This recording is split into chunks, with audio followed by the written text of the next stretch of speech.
All right, YouTube, how you doing? Welcome back to the channel and welcome to the wild card round of the NFL playoffs. In today's video, I'm going to be diving into the Eagles and the Packers matchup. The number 2 seeded Eagles up against the number 7 seeded Packers. We're going to dive into this game. I'm going to give you my prediction on the side. I'll give you my prediction on the total. We'll talk about any other plays like player props that we like within this game as well. But guys, keep an eye down on the pinned comment. That'll take you to my final plays so that I'm actually rolling with myself in this game. Absolutely free. That'll be down in the pinned comment. In terms of how we did in the regular season, I mean, let's pump in some damn crowd noise here. We had a very good NFL regular season, picking up just over 40 units on the season, and honestly, our hit rate through all of the different types of categories, right? Moneyline, parlay, player props, all that. Our hit rate overall this season was nearly 63%, which is probably, and I say probably, it is by far and away the best clip that we have ever hit at. So you know what?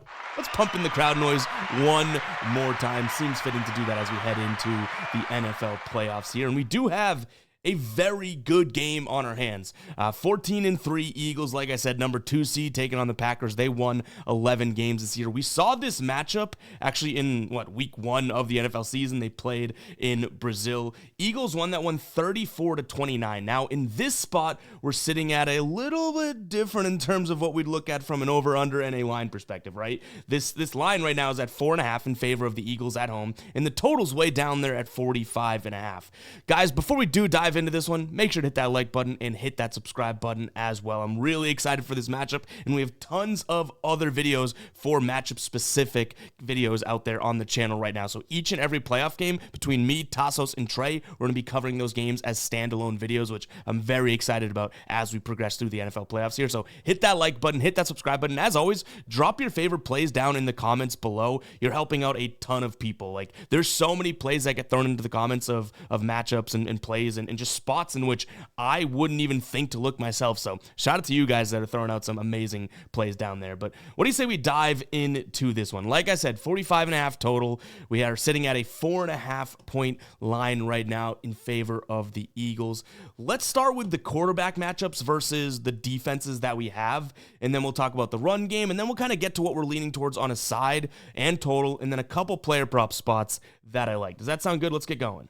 So let's start with Jordan Love versus this Eagles defense, okay? So this Eagles defense, as of right now, where they rank 12th in terms of pressure rate. Now, these are, when I say right now, I looked the last half of the season. Didn't want to include those games that were way back in September and October, that type of thing. So looking at the last half of the season, last 8 or 9 weeks, they were 12th in pressure, so we do have to worry about that.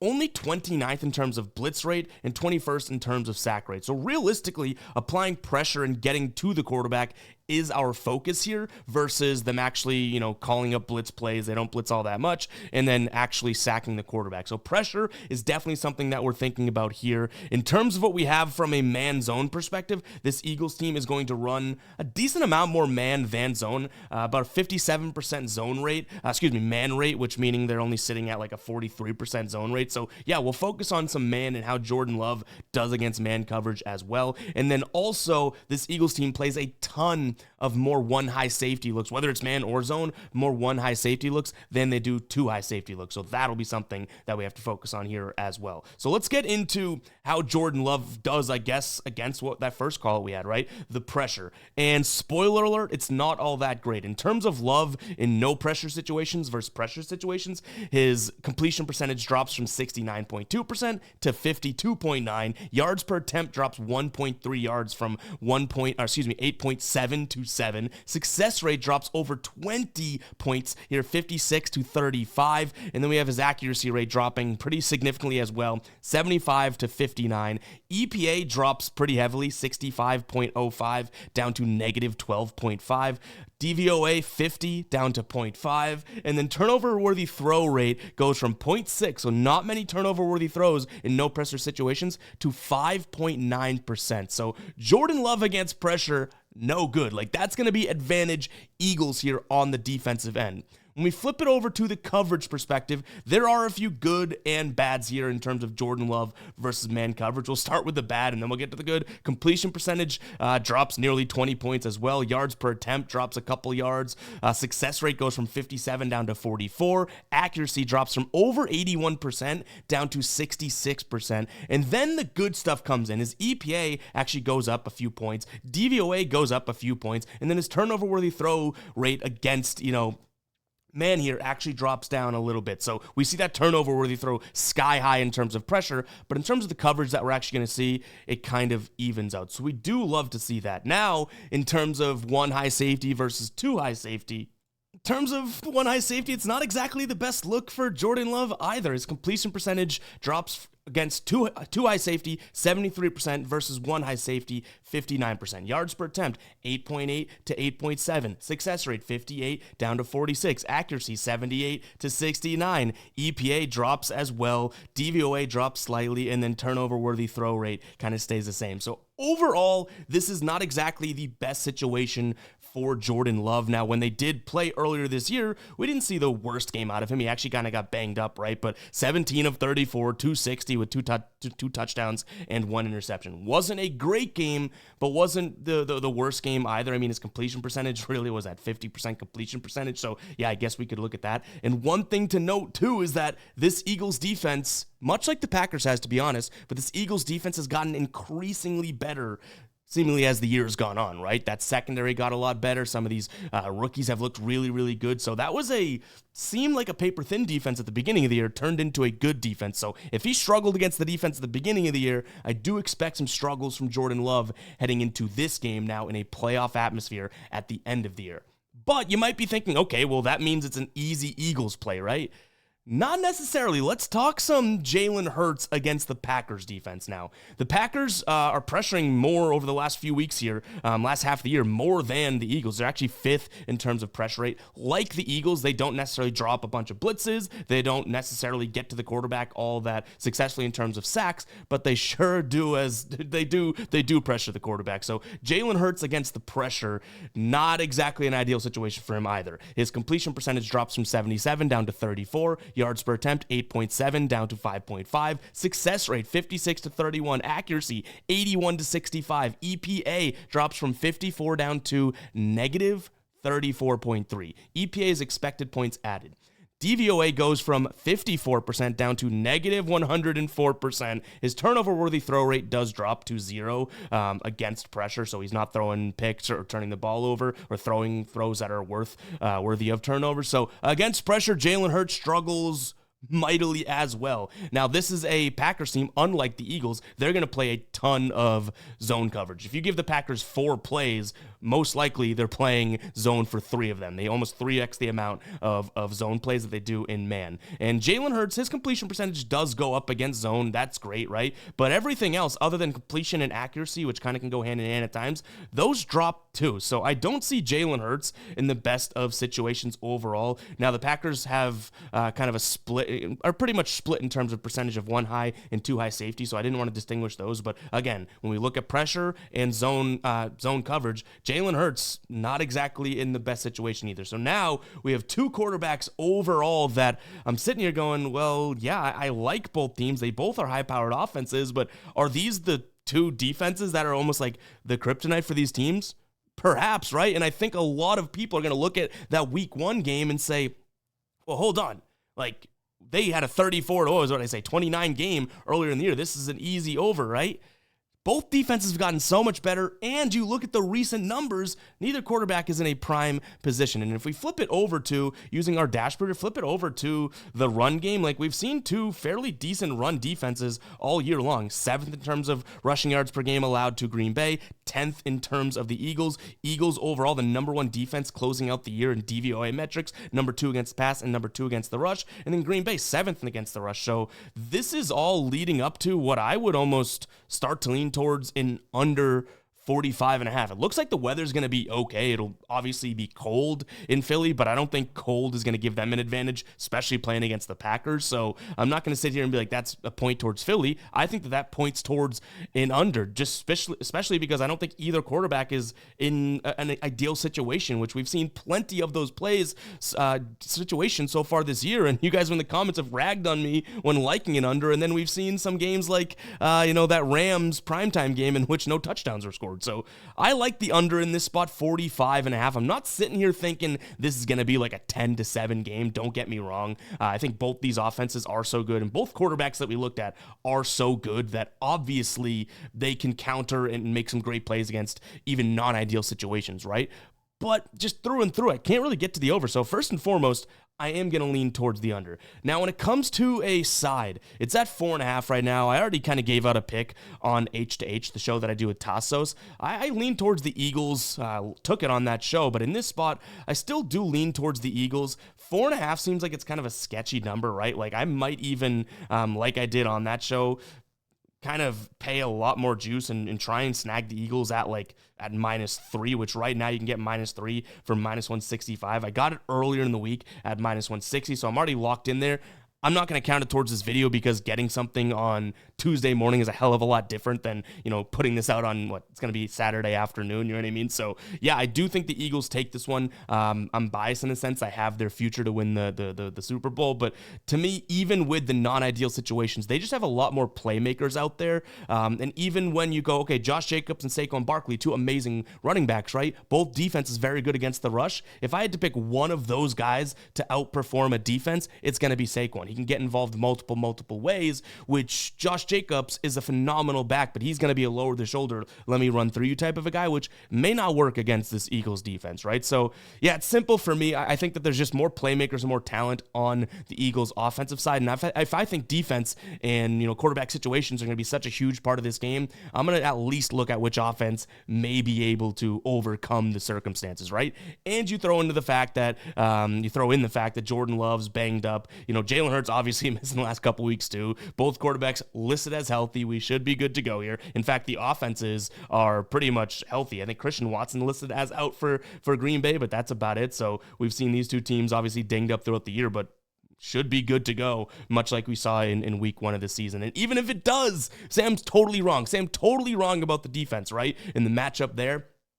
We saw that. We saw a lack thereof of defense in that week 1 matchup over in Brazil, and the Eagles won that one 34-29. They won by 5, right? So it's like, I do kind of side with the playmaking, even though I like the under. If this does become a shootout, and I'm totally wrong, I would totally say A.J. Brown, Devonta Smith, Jalen Hurts, Saquon Barkley, Dallas Goedert are going to be guys that I side with versus, Jordan Love, Josh Jacobs, Jayden Reed, Romeo Doubs, Wicks, yes, Tucker Kraft, yes, those are very good guys, but they're facing a team in which you almost look at every level there, and the Eagles are like, yeah, I see your Tucker Kraft, I raise you a Dallas Goedert. That's probably the most debatable, but you could easily say, I see your Jayden Reed, wide receiver 1, I raise you A.J. Brown. I see your Romeo Doubs, I raise you Devonta Smith. Josh Jacobs, big chip, right? Let me give you a bigger chip in Saquon Barkley. So that's what it's going to come down to for me. If we do jump into player props, before we do that, I do want to shout out the sleeper picks deal that's going on right now. Baker Mayfield, 0.5 passing yards for the late game of the Sunday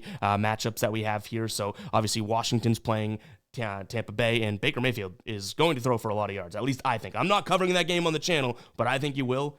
You only need 1 passing yard from the dude for this square, and that's not even the best part. The fact that you can now give $5 to Sleeper, and they're going to say, hey, here's 55 back, 11xing your entry is amazing. Play 5, get 55 over on Sleeper Picks right now. Use the link in the description. It'll also be in the pinned comment if you do want to go ahead and check out Sleeper Picks. I've used it for over 2 years, one of my favorite DFS player apps out there. Go ahead and check it out again. Play 5, get 55, and you get this Baker free square as of right now. But let's jump into a couple player props that I like. I have 4 as of right now, but again, keep an eye down on the pinned comment. You guys will see that'll take you to the Guy Boston Sports site with all of my final plays, so I'm actually rolling with for free. But let's jump into it here. We're going to start it off with Jalen Hurts. I like his under 27.5 pass attempts or his completions here. You can also get it at under 19.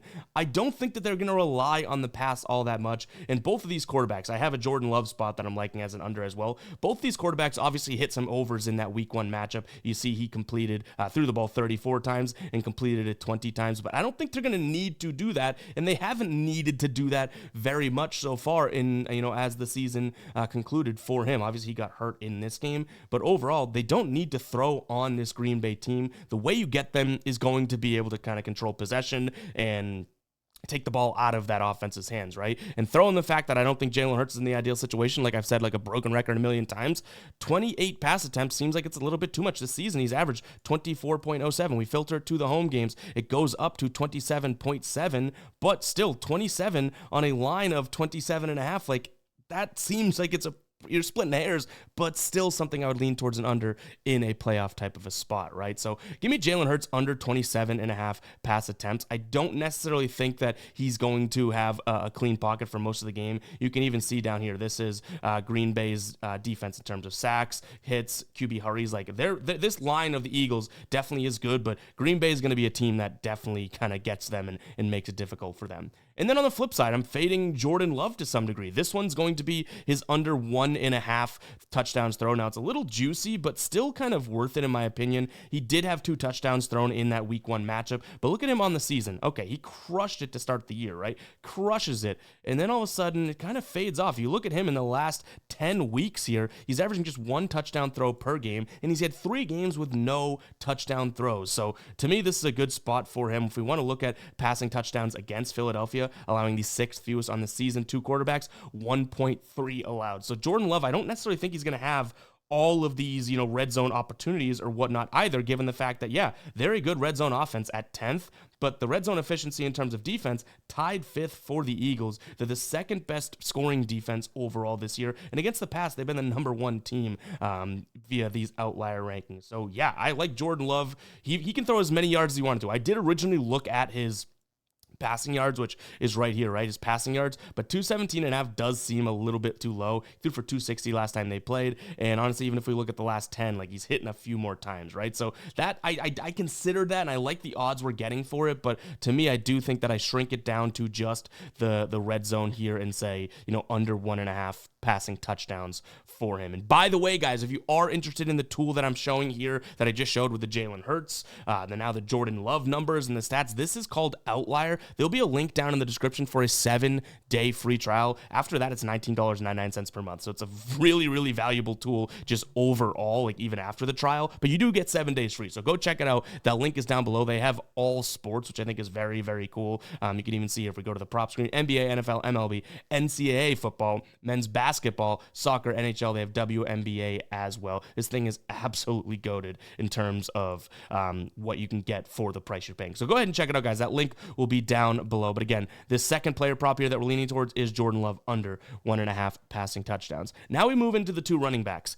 I like both of their rush attempts. Again, I don't think both quarterbacks are going to be loving their spot here. And this is where, especially if we just go to the dashboard, like this is where these 2 teams are going to thrive. Like rush play percentage. Eagles ran the ball more than any team so far this season. Packers, number 3, right? They didn't pass the ball that much. Now they were winning a lot of games, so that impacts it. But even closing out the year, this is no Jalen Hurts. This is banged up Jordan Love, hurt Jordan Love too.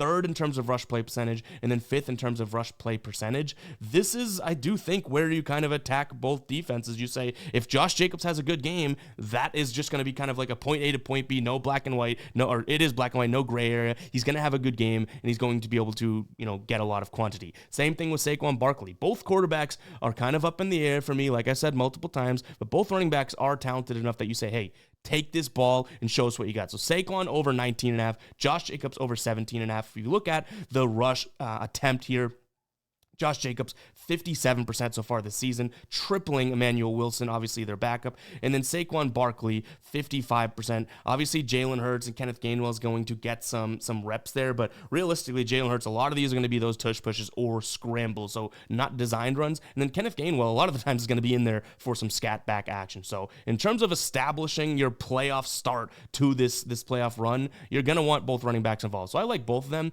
and I even kind of kicked around the idea of a a Saquon Barkley and Josh Jacobs touchdown parlay. I think right now on FD it's like plus 195, something like that. I could see that because neither one of these defenses, I already talked about the red zone, right? Neither one of these defenses should mess around in the red zone. Like, go get the score. The one concern, and I took Saquon touchdown on H to H, the one concern is that Jalen Hurts is back, and, you know, he's obviously coming off of the concussion protocol and whatnot. Is this a spot in which he's going to say, hey, give me the rock on the 1 yard line, that type of thing? But I think, and I do think, if he just coming off of a concussion, like, maybe they're not trying to run, you know, tush push for him or anything like that. So, yeah, Saquon to score a touchdown, probably a good spot, but it's super, super juiced right now. I think I got it at 138 on H to H, which is very, very good, obviously. But, guys, that's going to wrap it up for what we have. Again, keep an eye down on the pinned comment. It'll take you to our final plays. And comment 19 if you made it this far into the video. And then I have a question for you, and it's a genuine question. As we go through, as if like I'm going to ask a question that's not genuine, but as we go through these playoff games, do you like the amount of information we're going through? Like, we spent some damn time going through Jalen Hurts and Jordan Love versus the defenses that they're playing, that type of thing. Is that too much? Is it, you know, not enough? Do you like that amount of information? Because I know some people probably don't want to sit here through a 20+ minute video for one game. I think the more information, the better. But let me know in the comments if you do like that. Obviously, it's a lot of work, and we're putting in that effort anyways. But do we need to share it all, like, or do you want it more concise? Let me know in the comments, because obviously, as we go through the rest of the playoffs, like I said, we're going to be doing each and every game individually. I want to make them as best as possible for you guys. So, yeah, let me know in the comments. Comment 19, and also let me know, do you like how much information and how much we broke down of the quarterbacks, the defenses, that type of thing. But, yeah, that's going to wrap it up for me. Make sure you guys are hitting that like button. Hit that subscribe button. Very excited for this game. Go Eagles, go under, and then all those player props to share. Hopefully, we do have some luck bounce our way there. We've had a phenomenal NFL season. 18 weeks of NFL games, and we only had 4 negative weeks. Crazy. 63% hit rate. I don't know if we'll keep that going into the playoffs, but I sure as heck hope we do. I'll catch you guys in the next one, all right? Peace out.